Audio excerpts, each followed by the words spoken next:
여러분 안녕하세요. 모여라 서학개미입니다. 오늘은 정말 드라마 같은 한 바이오테크 기업의 이야기를 해볼까 합니다. 모든 투자자들의 기대를 한몸에 받았던 유망주 문레이크가 어떻게 단 하루 만에 그 가치가 증발해버렸는지 오늘 그 내막을 속속들이 파헤쳐 보겠습니다. 네, 바로 이 숫자입니다. 마이너스 89%. 이게 무슨 뜻이냐면요. 2025년 9월 29일 문레이크에 투자했던 분들이 눈을 떠보니 마주해야 했던 하루아침에 투자금의 거의 90%가 그냥 사라져버렸다는 뜻입니다. 정말 끔찍하죠?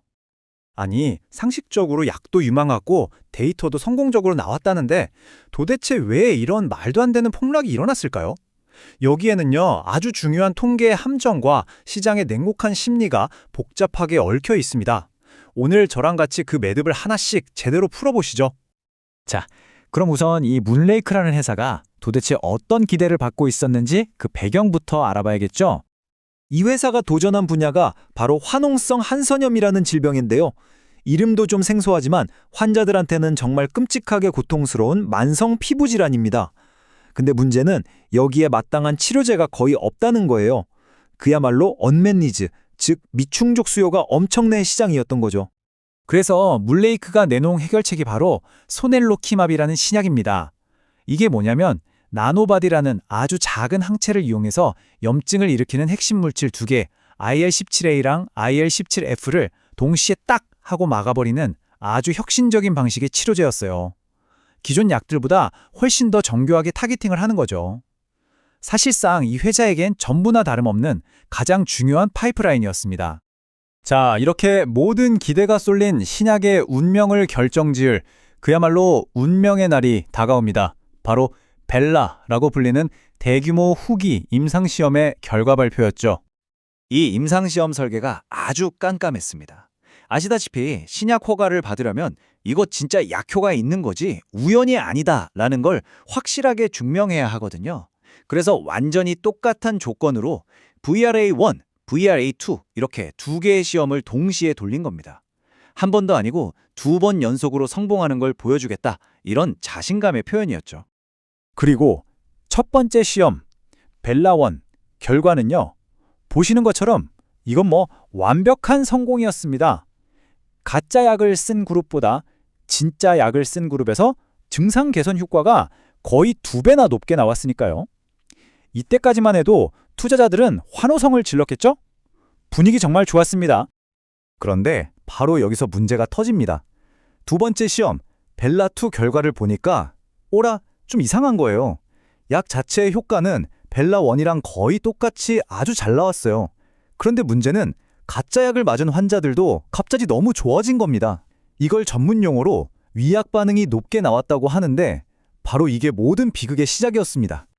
이걸 좀 더 쉽게 비유를 들어볼게요. 제가 엄청나게 좋은 운동화를 신고 달리기 시합을 2번 나갔다고 쳐보죠. 첫 번째 시합에서는 상대가 평소 실력대로 뛰어서 제가 10초 차이로 압도적인 승리를 거뒀습니다. 그런데 두 번째 시합에서는 제 운동화 성능은 똑같은데 상대방이 그날따라 컨디션이 폭발해서 제가 이기긴 이겼는데 겨우 1초 차이로 이긴 거예요. 제 운동화가 좋다는 사실은 변함이 없지만 겉으로 보이는 승리의 격차는 확 줄어들어 버린 거죠.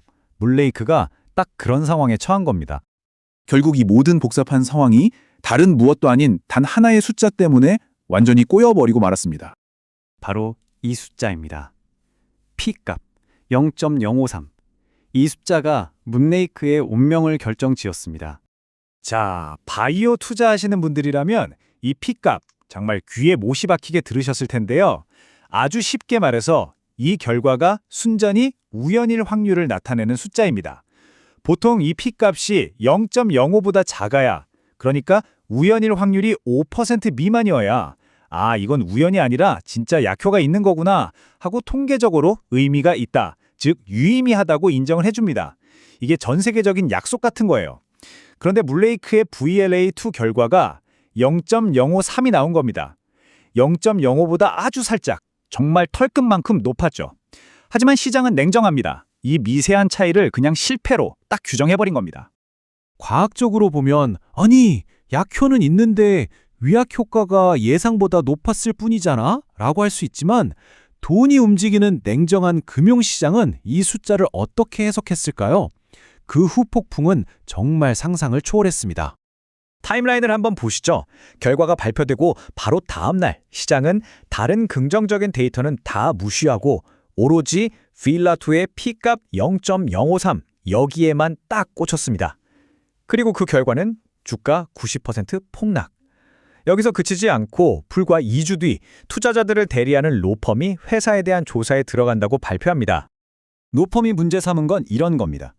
회사가 혹시 임상 설계에 이런 위험성이 있다는 걸 알면서도 투자자들한테 제대로 알리지 않은 거 아니냐? 중간에 탈락한 환자들 데이터를 어떻게 처리했길래 이런 결과가 나왔냐? 이런 의혹들을 제기하기 시작한 거죠. 한마디로 증권 사기 가능성을 들여다보겠다는 겁니다. 상황이 이렇게까지 되니 회사도 이 혁신적인 신약도 미래가 정말 한 치 앞을 내다볼 수 없게 됐습니다.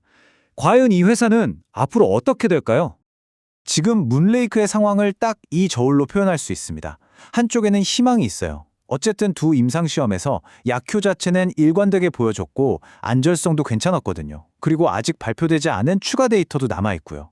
하지만 다른 한쪽에는 P값 0.053이라는 이 주홍 글씨 때문에 FDA 승인을 받을 수 있을지 불투명해졌고 당장 투자다 소송에 휘말렸고 앞으로 연구개발에 필요한 자금을 구하기도 어려워진 이런 암울한 현실이라는 무거운 추가 놓여 있는 겁니다. 여기서 우리가 또 하나 주목해야 할 점이 있습니다. 그 말도 많고 탈도 많았던 1차 목표. 그거 하나만 빼고 나머지 2차 목표들은 모두 성공했다는 겁니다.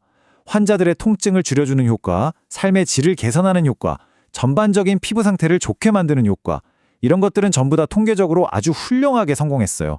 그러니까 약이 효과가 없는 게 아니라는 건 너무나 분명한 사실인 거죠.